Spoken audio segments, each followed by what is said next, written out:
Register in advance for this webinar. This is the 4 o'clock one. I'm going to be so confused. Yeah, it's at 4. Okay. As always, we record our webinars, and they are free up on our YouTube channel. You can go find our YouTube channel at Aegis 360 on YouTube and look at it later or share it with somebody, or if you want to watch it again, and it doesn't cost you anything. So you're welcome to do that. So thanks. We're glad that you're here. So I want to stop right here. I know everybody's terrified. They hear the word vision, and then the word that comes right after that is statement. And then we all think we're going to have to sit around and write a vision statement. Well, guess what? I got good news for you. The answer is no vision statement. Don't even get me started. I could go on with this forever. I've seen a few good ones. I've seen mostly junk. I've seen very few good mission statements. I've seen mostly junk. And the problem is when we think about having a vision, we think about a vision statement, and that's where the wheels come right off the bus. We no longer want to work on this. We no longer want to be a part of it. We sit down with the best of intentions to write it. Somebody asks us, what's our vision? And we can't tell them. And so I have a very different approach about getting there, and it really does not involve a statement at all. Ultimately, if you want a statement, if that's important, if you think you should have it, I'm fine with that, actually. But it's the process to get there, and frankly, it's the last thing on the list. So if you go with what I'm about to share with you, you'll find it palatable, you'll find it easy, it won't be difficult, it won't be frustrating. And when someone says, what's your vision, you're going to have a story to tell them. So let's think about just being able to explain it, not necessarily having a statement. So we're not going to have a statement. So I'm a big guy on lists. Lists are really important. They're important for all of us, but when you have ADD like I do, if you don't write it down on a list, it's probably ain't going to happen. So I'm big on lists, and they don't control me. I control them. They're a tool that I use. It's like anything else. It's there for me to use. It's not there to control me. But I do believe we should have 4 basic lists, and that's what the 4 series is on, and we're going to go after the very first one today. So what are those 4 lists? Well, the first list that I think everyone should have is a bucket list. Without question, you should have one. It should be written down. You can scratch it out. You can put it on your little reminder thing on your device, whatever. And this is a personal list, right? This is the definition of this is a personal list. I'm going to do a whole 30-minute pop-up on the bucket list, but by and large, we should have it, and we should really delve into it.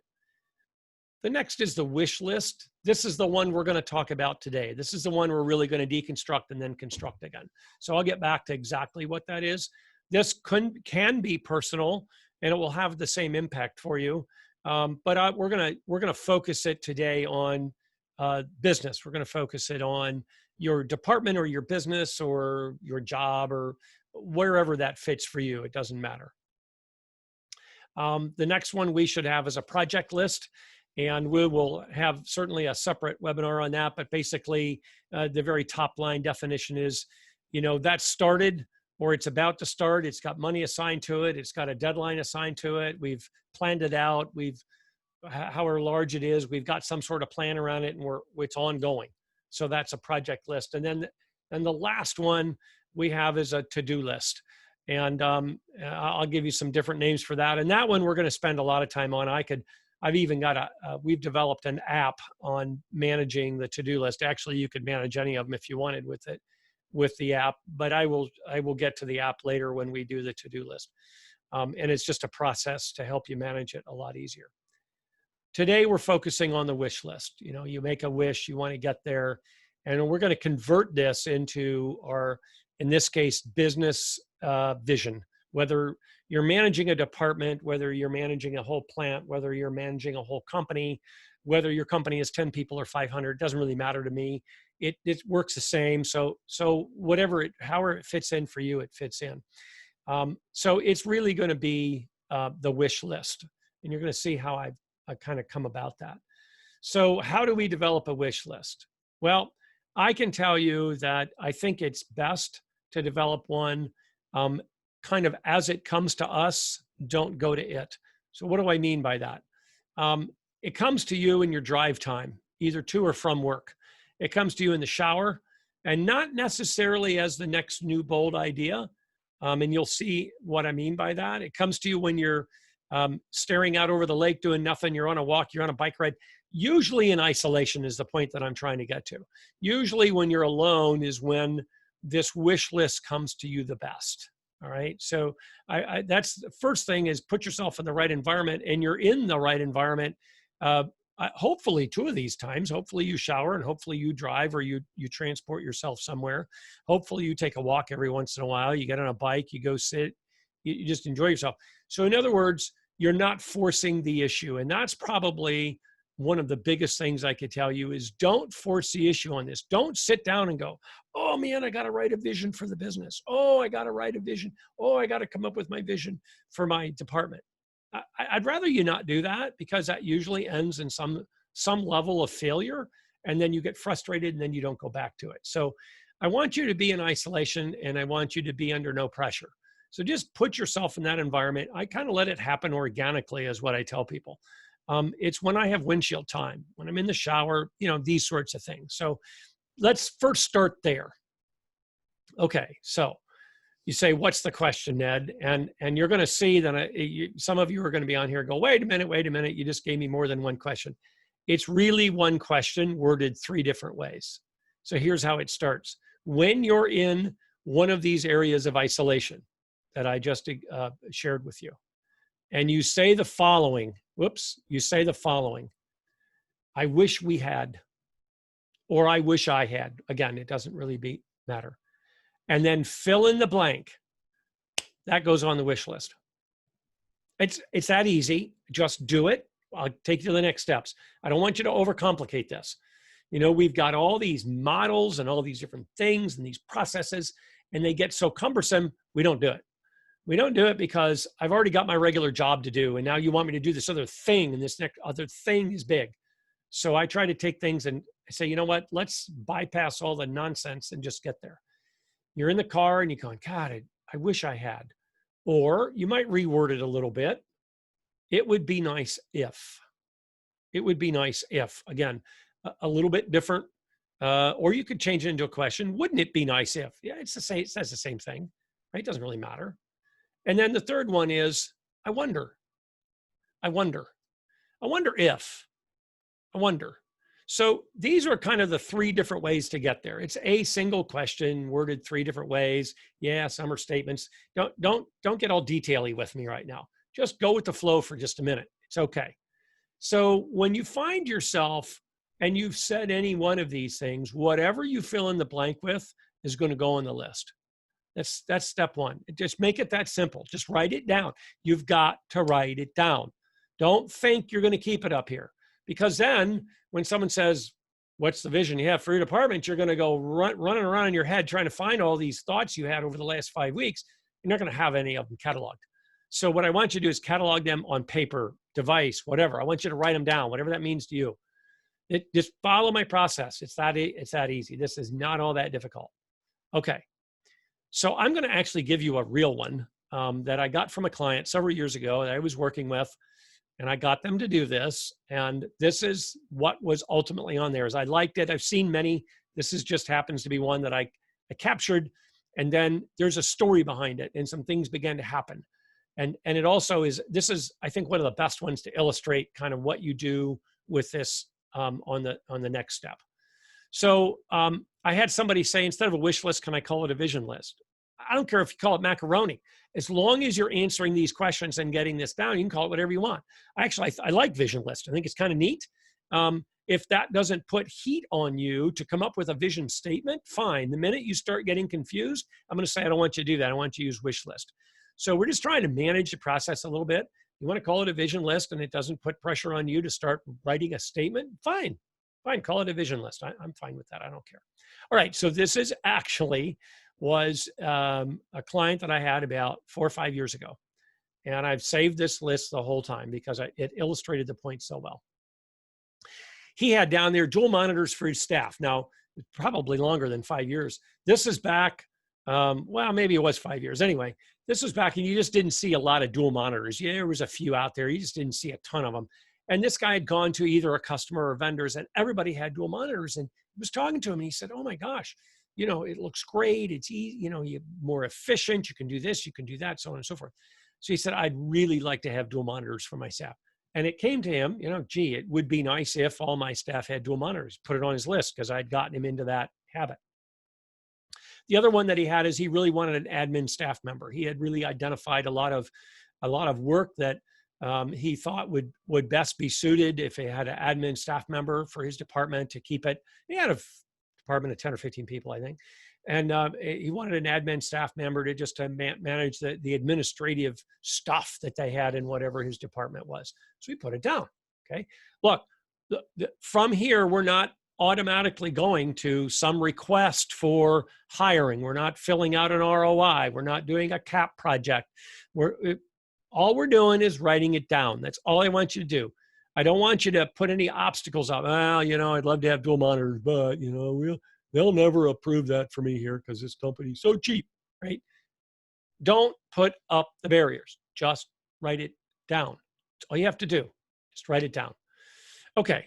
Next one he had is less reports. He wanted, they generated a ton of reports. He says, it'd be so nice if we didn't have to do all these reports. Okay, write it down. I don't care if they're reports that are required. I don't care if they're reports that you're probably going to have to do anyway. You're trying, you came to your head and I wonder, it would be nice if, write it down. Doesn't matter. Don't worry about it. Next one that he put down there was for Sarah, Lou, and Jean to learn Excel. He had 3 staff members that worked for him, and I guess they knew it okay, but it really would have been nice if they'd had some advanced training in it or whatever it was. So he wrote it down. Again, it wasn't in his training budget. He didn't know how he was going to get it done. He didn't really care. He wrote it down. This guy really took the lesson to heart, and that's why ultimately it paid off for him. He wanted a private office, not for himself. He wanted a private office. They worked in like a bullpit, and they didn't have an access for them to have private meetings. They did not have a lot of little side conference rooms or meeting rooms or anything else. The company just wasn't constructed that way, and they really battled to be able to have an uninterrupted meeting with his staff and his team when they were working on a project. And they had a lot of blueprints and stuff like that. And they didn't really have anywhere to put them. So, it was a collective private office that he wanted. He wanted laser scanners for inventory. Part of what they did is they took a lot of inventory stuff, and he'd seen laser scanners, and it would, barcodes were out and all that kind of stuff. And he said, man, it would be great if we could have those. It would just really simplify the work that we do. He thought it would be great if they could have some sort of staggered work schedule. So he wrote that down. I don't really even know what that meant to him, to be honest with you. He wanted a dedicated trainer to train the rest of the company on some of the stuff that they did. I guess that they shared the training role in whatever his department was, and they really wanted somebody that could take charge of that and go do that training. Okay. And then he wanted an inside sales department. So he was a vice president. He ran this one area, and sales was part of it, was part of what they did. It was a smaller company, and he had a dual role. So he said, man, he said he had all these outside salespeople, but he really wanted an inside sales department. So here's his list. Now, here's the question I'm going to ask you. You can chat it in, or you can just think about it. It doesn't really matter. What's the theme or themes that you see here? What's the theme or themes that you see here? You can, just think about that for a minute. It doesn't really matter. I just want you to give it some thought as you look through this. I see a couple of themes here. There's probably one overarching theme that I'm seeing, and you might word it a little different than I do, but I want you to think about it in the theme format. And before I kind of, peel the curtain back and tell you a couple of the bigger themes that are here, and you might see something that I haven't seen in all these years I've looked at, which is fine. That's great. One of the things I want you to really understand is theming is really, really important as we look at this. So one of the things that came in through the chat room is a theme of supporting the team. I totally agree with that. There is a theme that this person has, which is supporting the team. No question about it. So the bottom line is they support the team. Now, The other theme that I see is one of efficiency. This person has an overarching look. Yes, somebody else said efficiency, work smarter, not harder. Absolutely. So we see that theme coming in here. I see a theme of capacity. I want to be able to do more, which falls back under the efficiency. So my word is capacity. Your word is efficiency. We're seeing that come together. But what I want you to really understand is by coming at it from this direction, we're not saying I have this vision of being more efficient. Yeah, well, what's that look like? I don't know. I just want to be more efficient. Now, I've got something I can think about. I've got some triggers I can pull, some levers I can pull to get to that efficiency. I got some levers I can pull to be more supportive of my team. I've got these different things I can think about. I got levers I can pull to increase sales or make sales better. Maybe increase. Maybe it's for this guy, and it was ultimately for him. He felt that they could improve their customer service, and their sales would the inside sales part probably wouldn't increase sales, but they thought the customer service response would increase for their smaller clients, and indirectly that would increase sales. Okay, fine. That's how he had painted that out to me. So now let me tell you the story behind this, because this is really, really important. I was working with this guy and I said, so let's just look at one of these for a minute. And he kind of had the same list, and nothing had really moved from the wish list to a project list, which is something I'll talk about when I do projects. But I was talking to him and I said, so what's the holdup of, let's say, the dual monitors? He said, oh my God. He goes, sales have been down and don't want to spend the money. And the IT department's already overstretched. They've lost a couple people. They're not going to replace them. And, it's just not net. It's just not in the budget. Okay, fine. Now I just let it go there, because I always say, I got a friend that always says, you don't know if you don't ask, right? And I'm big into, let's ask. The worst that can happen is somebody else can say no, right? And I always say, let somebody else say no. Don't say no for them. You make them say no. So it just so happened that I was working about a day or two later with the IT manager. And having this stuck in my little noggin up here, I just have an offhanded question to the IT manager. It wasn't offhanded for me. I said, hey, what do you do with all your leftover, kind of obsolete computer stuff, your monitors and keyboards? He goes, oh my gosh. He goes, down in the basement, we've got this room. And he said, it's just stuffed full of equipment down there. He says, probably ought to go through and throw it out if you want to know the truth of the matter, or donate it to a nonprofit or whatever. I said, how many monitors do you have down there? He goes, oh my God. He goes, stacked to the ceiling. He said, tons of them. Oh, all right. I didn't say a word. He goes, do you need one? I go, no. So I met back with this other manager whose list this was, and I said, "Hey, I got a project for you. I want you to have lunch with the IT manager, and I want you to share your wish list with him, your vision list." He goes, "Why?" And I said, "Just do it." I came in a month later. Guess what? His department had a bunch of dual monitors, and there was a bunch of dual monitors in other departments. And while they weren't going to release funds to go buy new monitors, they committed to the fact that when they had extras for whatever reason, they would start installing them. And when money became more plentiful, they'd go out and buy them. Now the organization has dual monitors all the way around. Now, you can use the old term of when preparation meets opportunity. That's what's called luck. I don't particularly like the luck piece, but when preparation meets opportunity is when we get stuff done, frankly. And it's when your vision starts to become a reality. Now, the other piece of this, as both the people that chatted in here, is I have a vision for my department or my company or whatever, is to be really supportive of the people that work for me, to be more efficient, to make more money, to be able to do whatever the rest comes in here, right? To grow the organization through hiring people, to do whatever it is. So this is the way to get to your vision. And here's the important thing. I want you to think about this from a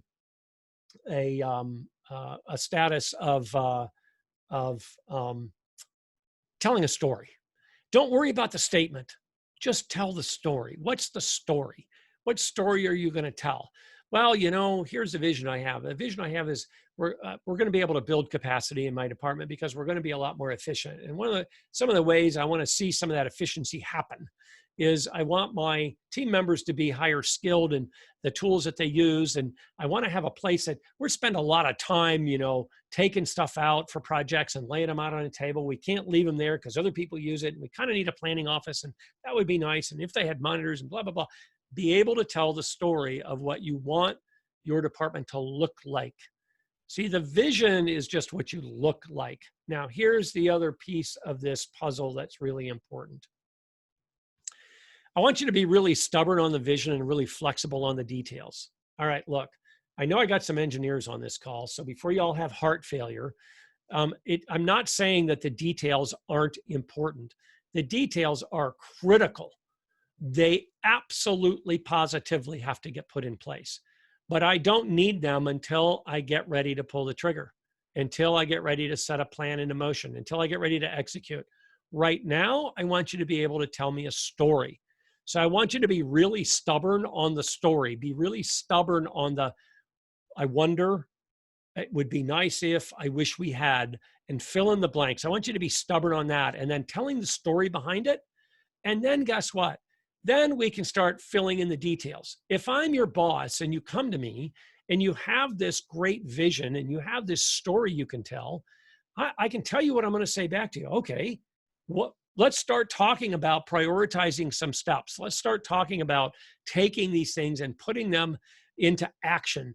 Let's move this from a wish list into here. Yes, we've got some obstacles. We've got a shortage of money. We've got a shortage of resources. We don't have all the real estate. Some of these things aren't in the cards right now. Leave them on the list. That's okay. Sometimes they'll say, well, you know what? There's an office upstairs. You can have that. Nobody else is using it. Just use that one. Put a lock on it. We'll just assign it to you. We'll get it to be your little project room if that's what your department needs. And you know what? You've convinced me as your boss, or you've convinced me as the board, or you've convinced me as the keeper of the money or the real estate or whatever. It doesn't matter, right? Or the monitors in that case. And I'm glad to put this stuff to use. Absolutely. We want it to be used. So I want you to be really stubborn on the list and on the story. The details, they take care of themselves. Now, they don't in the sense that they just magically appear. I don't mean it that way. But when I say that's next, yes, now we have to get down and we have to get the details out. We have to do budgets. We have to do project plans. We've got to do return on investments. We got to do all those sorts of different things that we do, whether it's mental in the back end envelope or it's a whole CapEx report. It doesn't matter where it is, right? It fits all those things. But without the first piece, forget the details because they're not going to be anything to detail. So I want you to be really stubborn on the vision and flexible on the details early in the process. When it comes time to set something in motion, now I want you to be really stubborn on the details. I want you to be exacting on them. I want this to be a success for you, even if it's a small thing. All right, there you have it. You say, Ned, what else is there? I'm going to be honest with you. That's it. That's it. Ask yourself ask that one question 3 different ways. Let it happen organically when you're in isolation normally, because that's kind of when it happens anyway. It doesn't always happen that way. So you'd be at lunch when you're sitting at your desk and you've had a rough morning. It's like, oh man, it'd really be nice if, boom, get that list out and write it down.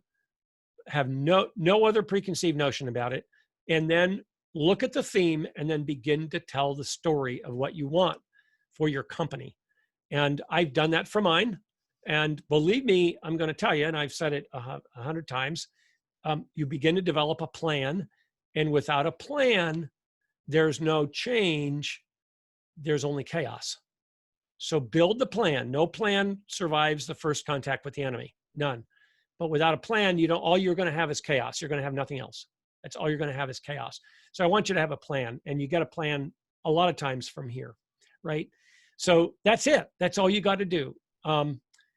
If you start working on this, it will take you, I don't know, a couple of weeks, maybe a month, and between a half a dozen and a dozen things on your wish list or your vision list, if you want to call it that. And the theme will start to pop and the story will fall right after it. And you will now have a very strong vision for your department. Okay.